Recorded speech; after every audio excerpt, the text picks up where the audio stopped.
Қайырлы таң, құрметті көрермен. Бүгін біз Қазақстандағы Израиль елшісі Лиат Бексельман ханымға қонаққа келдік. Дәстүрлі Израиль тағамдарымен танысамыз. Қайырлы таң, Лиат ханым. Қайырлы таң.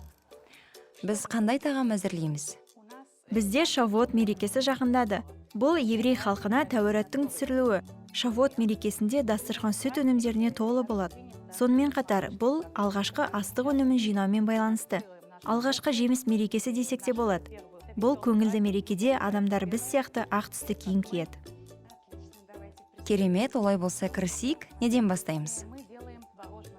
Сүзбе бәлішін дайындаймыз. Бәліш негізбен салмадан тұрады.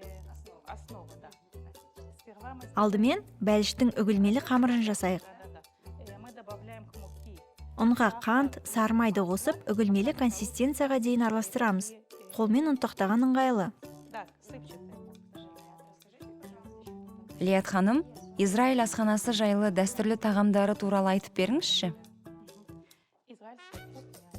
Израиль асханасында жаңа піскен көкөністер мен жемістер басым. Жалпы Израиль шөл даланы көгалдандырғанымен танымал.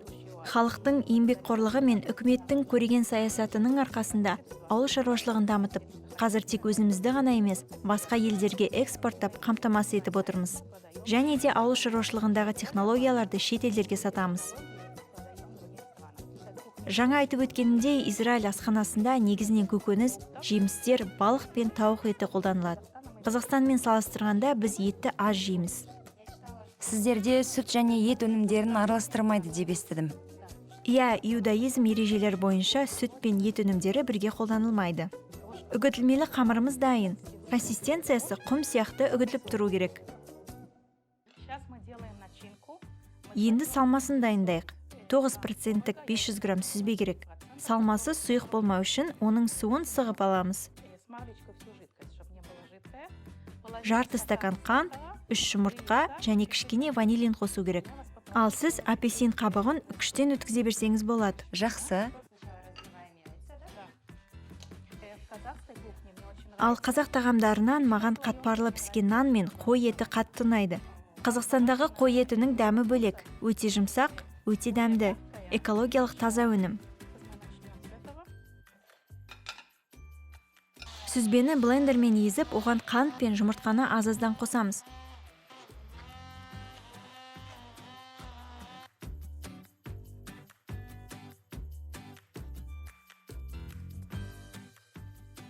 Сосын апельсин қабығын салып араластырамыз.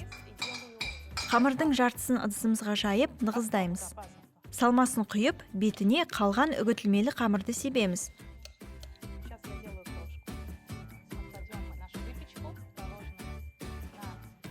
Сүзбелі бәлішімізді 20 минут 190 градус қызып тұрған пеште пісіреміз. Лиат ханым, дастархандағы тағамдар жайлы айтып берсеңіз. Израильдің дәстүрлі тағамдары ма? Иә, сіздерді қысқаша біздің дәстүрлі тағамдарымызбен таныстырғым келіп тұр. Бұл бурекас деп аталады. Қатпарлы нан мен салмадан жасалады. Салмасы негізінен ірімшік, картоп не аш-жапырақ болуы мүмкін. Бұл пита мен хумус деп аталады. Қолымызбен былай ашып, ішіне хумусты салып жейміз. Хумус өте пайдалы, протеинге бай болып келеді.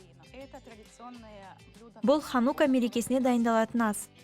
Үкіштен өткізілген қуырылған картоп, қаймақпен немесе балықпен жасауға болады. Жалпы Израильде жеміс, көкөніс, десерт, балық пен тауық еті кеңінен қолданылады.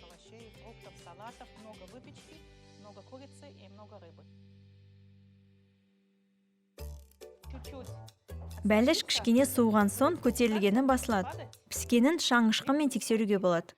Қымбатты көрермен, біздің тәтті десертіміз дайын. Ас болсын.